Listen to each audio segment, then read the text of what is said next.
Hey YouTube, Mark Kaufman here, and today I am going to be doing a review of the Kizer SheepDog in green micarta with the BD1N steel. Now, this knife was generously donated to me by Jason at NebuCloud, and thank you so much. But first off, I have to make this clear. You may notice that the tip has had some damage. He actually sent me this knife to repair that tip. I've not done that just yet, but I will be doing a video on that later. I just still have not decided how I'm gonna go about repairing that tip. So just bear that in mind. Not all of them are like that, but just this one has that damage on it. So let's get into the review. This knife here has surprised me, but also scared me a few times. I don't know if Jason has had it, but that lock bar is so scary early. I mean, holy cow, that talk about 15 to 10% on the lockup. I've carried this a few times, but my goodness, that lockup is very early, and because of that I have not carried it all that much. Please let me know in the comments if you have had early lockup like this, because I haven't had it fail on me because it's got a little bit of lock stick, but it doesn't take much to unlock that. So that was something out of the beginning that I noticed, and yeah, that's a little scary to me. Also, what I didn't like about the knife, I'm just going to talk about what I don't like about it first. I like to get that out of the way. This is a pocket hog. This thing really takes up a lot of room in the pocket. It takes up a lot of real estate. It's wide, it's big. God knows how much real estate the XL takes up, but this thing is big. Also, the blade on this, sure, it's big, but it's thin. It carries well. You don't really notice it, but it is wide.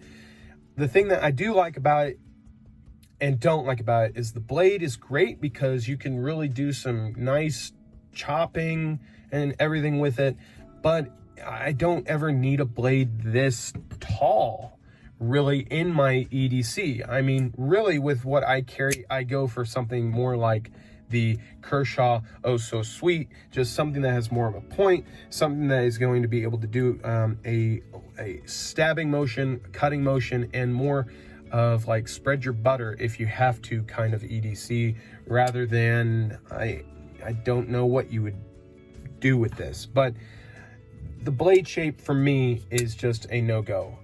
For me, I've been very curious about the SheepDog, and because of the blade, I was very cautious about it and very dubious about how well it would actually do in EDC. And for me, it just doesn't work. So I'm probably not going to be picking one up. But if you do like this style of blade and you found uses for it, let me know in the comments. I'd be very curious as to what you use a blade like this for.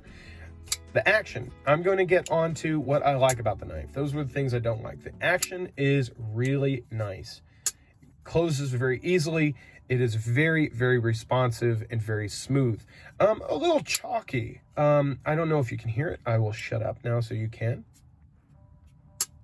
Little chalky. I think that has to do with the finish on the blade, but a little chalky, and I didn't really like that. But other than that, it really does close well.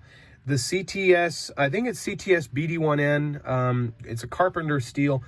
It has done very well. I haven't had to do anything with it, and it strops up very well.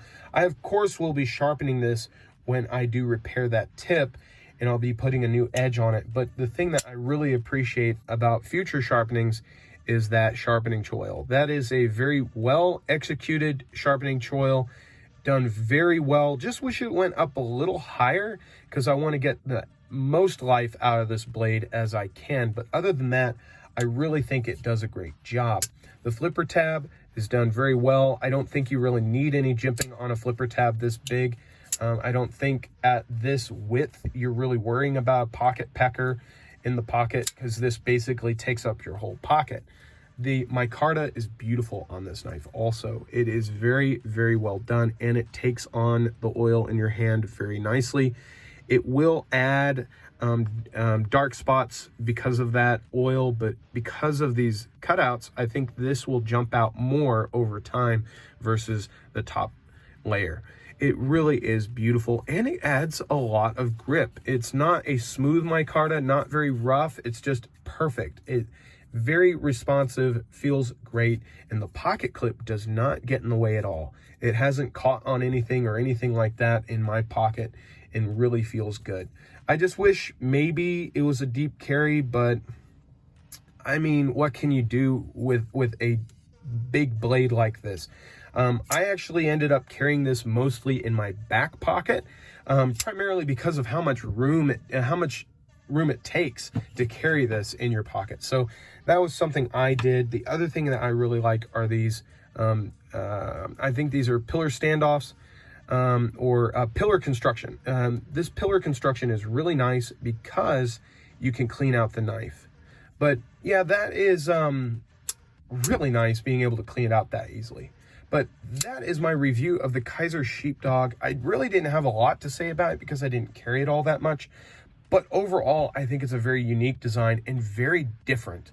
But I just don't think it really meets up the hype that I've heard about it. So if you guys like my review on the Kizer SheepDog, let me know down in the comments. And if you haven't already, subscribe to my channel. I'd love to have you along for the ride. And again, Jason, thank you so much for donating another knife to the channel.